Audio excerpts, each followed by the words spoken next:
Welcome to Home Care Matters, the show where we discuss all things home care, with discussions on important age-related matters and topics. Brought to you by Enriched Life Home Care Services, the #1 rated home care provider in Michigan by Top Rated Local.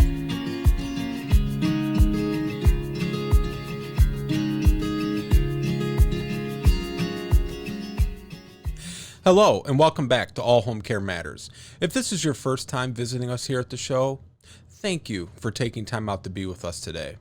We appreciate how valuable everyone's time is, and that's why we try and make each episode here at All Home Care Matters something that will hopefully matter to you. Today we're going to be talking about something that you may have experienced while caring for a loved one, or maybe you're experiencing it right now, and that's caregiver guilt. This is a component of caregiving that many caregivers have dealt with at some point while caring for a loved one. We have talked with countless family members who have shared with us the guilt and issues they have faced when they were caring for a loved one, and sometimes you may not even be the primary source of care. We had talked with a son whose mother was in a rehab facility recovering from a fairly routine procedure, and the son would go every Tuesday to stop and spend some time with her. There were no real issues until one Tuesday he had an important meeting at work in the evening. It was a dinner meeting, and he called to let his mother know he wasn't going to be able to make it and would come the next day. This sounds reasonable, right? Except it wasn't. The son shared with us that his mother had made him feel just about as bad as he thought he could be made to feel, and the guilt he had dealt with for months and months, and said that he wouldn't dare ever miss that Tuesday visit again, no matter what, because of the impact the guilt had on him, and said it was so bad he never wanted to experience anything like it ever again. Now, caregiver guilt can and does affect everyone differently. For some, it can cause them to gain weight. For others, lose weight, lose an appetite, or any number of other negative effects, like the example we just mentioned, and can manifest itself in physical, emotional, and psychological ways that even missing their normal visit can lead them to feel ill because of it. This can also be exasperated if the person that they are helping to care for makes them feel guilty. This is one of the hardest aspects of caregiver guilt, when your loved one helps to make you feel guilty. Recently, there was a daughter in one of our caregiver support groups who was struggling with an extreme case of caregiver guilt. The daughter was an only child, and her mother was recently widowed. There were no real health problems with the mother that would require her to be a full-time caregiver.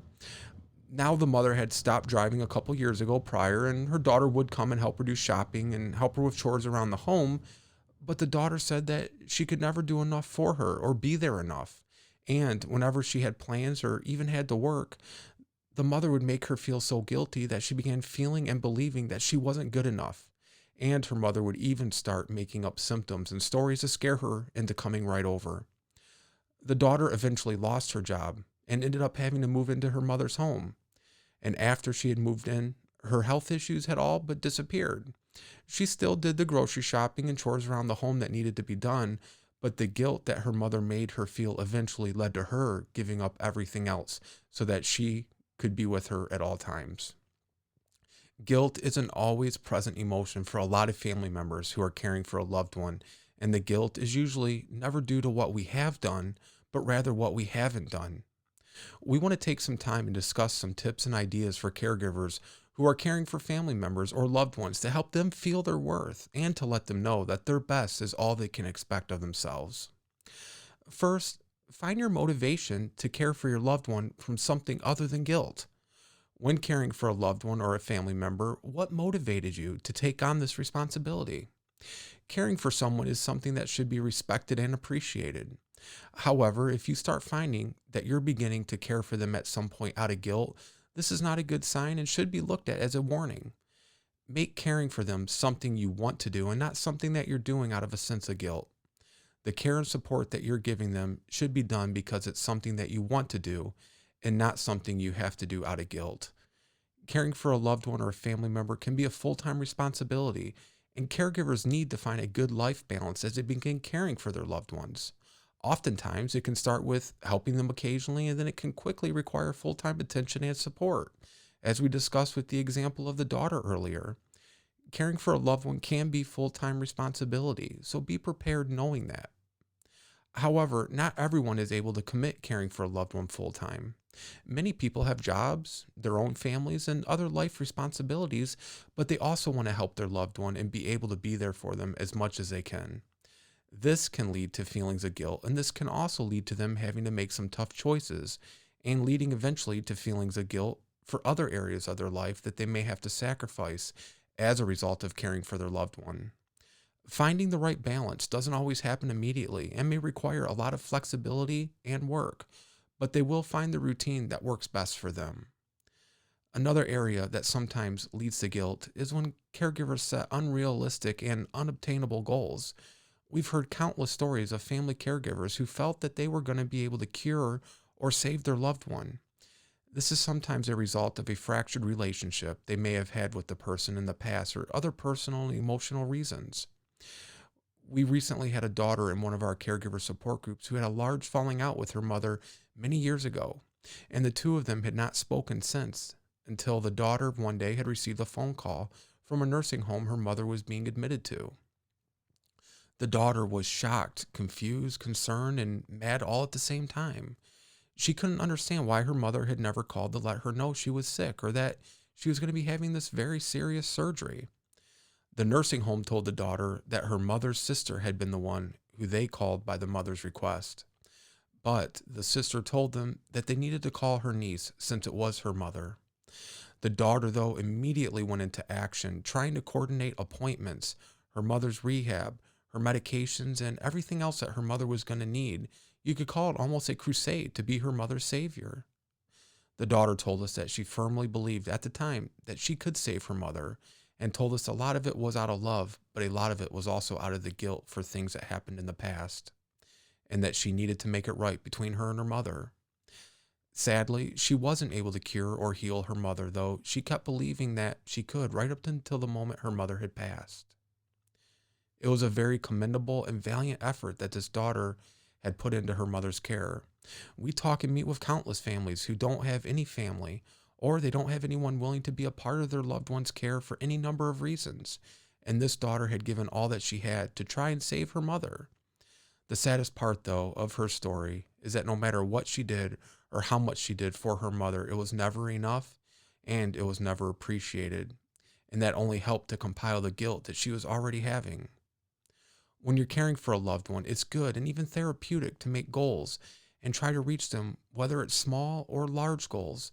A goal can be anything like, today or this month, my goal is every Friday to get my dad a haircut and shaved, to larger goals like, by the first of the month, we're going to get mom to walk with her walker for 50 feet.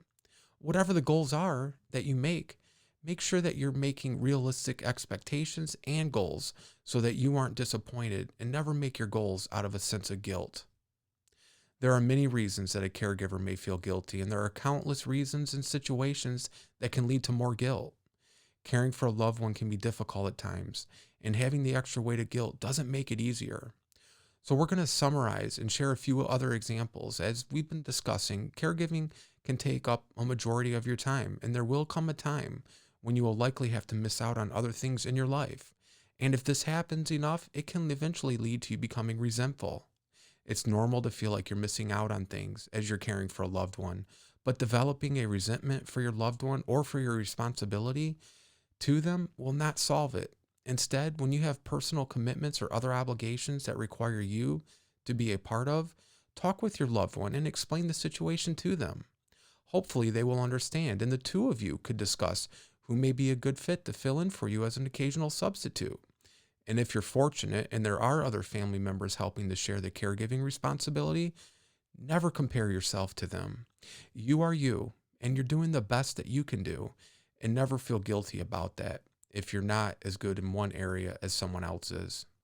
We all have our strengths. Caregiving is not an easy job, and you're doing the best that you can. Besides, they may be comparing themselves to you, and they shouldn't be comparing themselves either. Instead, look at it as teamwork for your loved one. The two of you may each bring your own unique set of strengths that complement each other. In the end, you both have the same goal, and that's ensuring that your loved one is being cared for.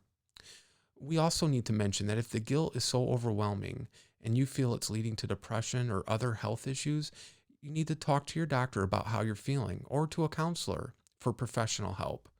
There are several ways for caregivers to cope with the guilt that they may be feeling, and that's first, acknowledge that you are feeling guilt. And if you're trying to hide it or pretend that you're not, it will only allow for it to continue building up inside of you.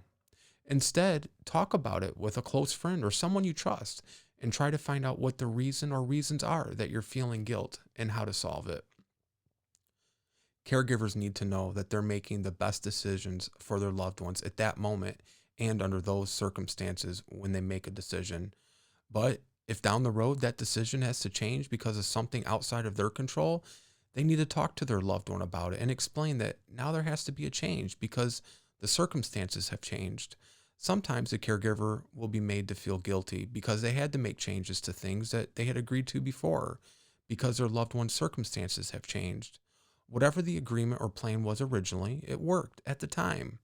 But now it's not going to work, and they have to make new decisions for their loved one's best interests given new circumstances.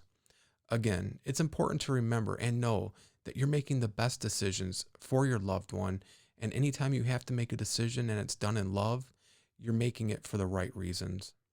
Caring for a family member or a loved one is unlike any other profession. Sometimes it's thankless. Most of the time it's done as a volunteer, and it can exhaust you mentally, physically, and emotionally. According to a recent study in the AARP, there are approximately 43.5 million unpaid family caregivers in the United States who have cared for either a child or an adult in the past 12 months. And the majority of these caregivers, 82% of them, have cared for one adult, while 15% of them have cared for two adults. This is generally one parent or two parents.